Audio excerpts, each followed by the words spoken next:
As a full-time business owner and a mom of five and grandmother to one, I often feel like I'm losing myself in my family and in my business. Thankfully, I recently met with my friend Dayna Abraham, who's a parenting expert, and we talked a little bit about how she keeps from losing herself in her business and her family so that she can maintain her own identity as an individual. And here's the thing, she talks about how balance is a myth and what you should think about instead of trying to balance your life. One of the things that you said about your program, that final program that you launched 3 years ago that you were talking about, is you were saying that oftentimes people, moms especially, can lose themselves in their Mhm. family and they don't know who they are anymore, right?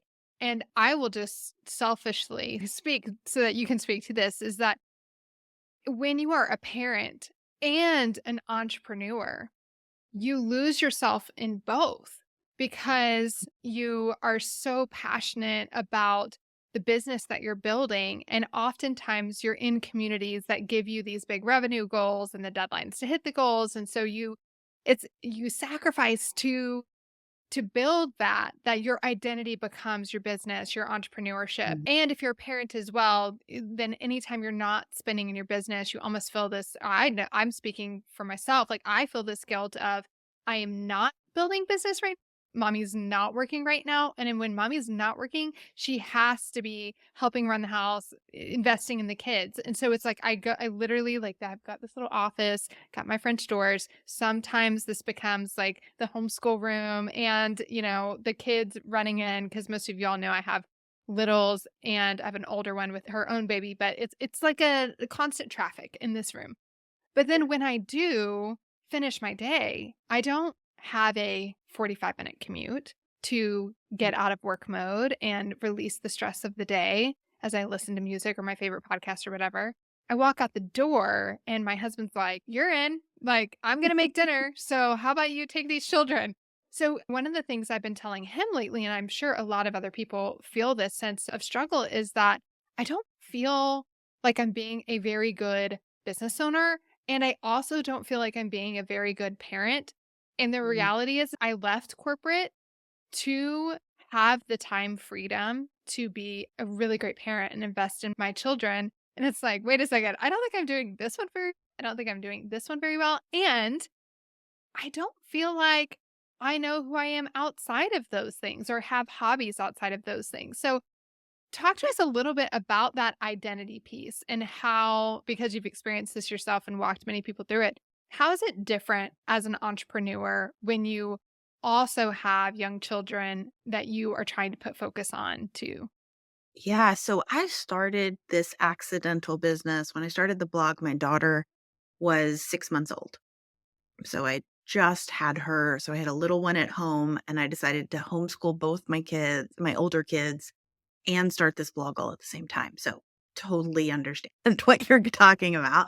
So I've built everything up to now with 3 kids in tow and one of them being extremely challenging. And I say that in the most loving way possible. I love him. He's amazing.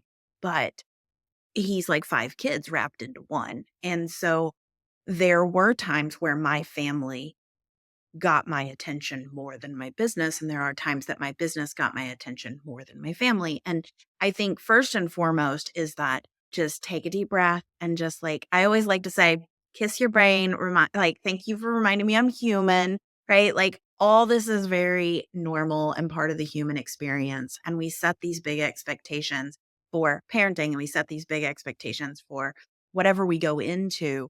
And then we feel like we're falling short with both. And so I think that one, give yourself grace. That's like the first thing that I think all of us need to do because we put so much on ourselves. And number two is I like to think of it as these buckets in a pulley system. Now, I know pulley systems are technically just 2 buckets, but I like to think of them as 3 buckets. And one is you as a person, right? Your identity, your likes, your dislikes, your what relaxes you, what calms you, what boosts you, what drains you, those sorts of things. And then there's your family, and that's such an important part of your life. And so it includes your husband, it includes your extended family, it includes your kids, and it's what you're trying to build for your family. And then there's your dream. And for some of us, there is a time where we've also got work. Because let's be honest, our dream is not always our business, right? Or it's not always the thing that's bringing in money and bringing in the thing that keeps us going. And so some of us have 4 buckets. But when you think of a pulley system, if I pull down on one bucket, what happens to the other buckets? It goes up. They go up, right? So if we think of time as finite and we divide our buckets with water across you, family, dream, and work if needed, when you pull down on the family side, business has to go up. And when you pull down on business, family has to go up. And there's this myth that everything should be balanced. Those buckets should be equal at all time. And I think that's where we get so stressed out, feeling like we're not doing a good job at one or the other. But if we can, every single week, I look at all 3 buckets and I say, what is the one thing I want to get done in each of my buckets this week? And for business, if it's a really hefty week, like a launch week, then my business bucket is really full. And I say, what do I want to get done with my family? I want to sit with them at least once this week. Each one. I want to sit with one of my kids and just listen to them because that way I know they're getting the connection. And that way I know that they know I'm listening to them and I'm here. And I also want them to know what I'm going through. So I want them to see what I'm doing and help them make sense of what I'm doing. Not that I'm just holed up in my studio all by myself, right? But that this is what I'm doing. This is why I'm doing it. This is the purpose. So that when the outcome happens and we get to go on a really cool family trip, it's like, thank you for giving me that time, space, and energy to pull down on the business bucket because that allowed us to go to Hawaii this week. And I'm not touching my computer this week. And then the business, I'm like, thank you so much for letting me spend time with my family this week. Me spending time on the family allows me to then come back refreshed, energized, renewed. Right. And so thinking of it like those buckets really helps me and it helps the women that I help.